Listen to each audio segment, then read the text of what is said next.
Magandang araw sa inyong lahat at welcome sa aking channel. Inamin nga noon na muntik na pala mag-quit sa showbiz si Kim Chiu nang dahil sa isang sampalan na ginawa niya sa kauna-unahang teleserye niya sa ABS-CBN.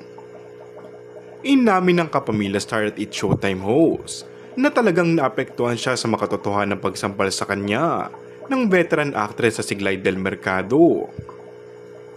Nangyari raw ito sa isang madramang eksena ni Glidel sa teleserye Sana Maulit Muli na ipinalabas noong 2007. Ramdam na ramdam daw niya ang sakit ng pagsampal sa kanya ng magaling na aktres.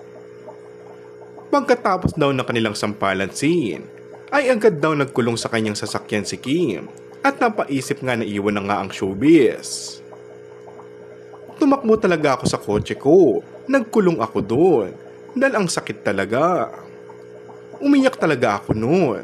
Gusto ko nang umuwi that time sa Cebu. Buti na lang at napigilan ko ang self ko.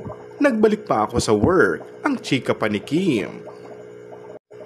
Nagsisimula pa lang kasi siya noon sa pag-artista.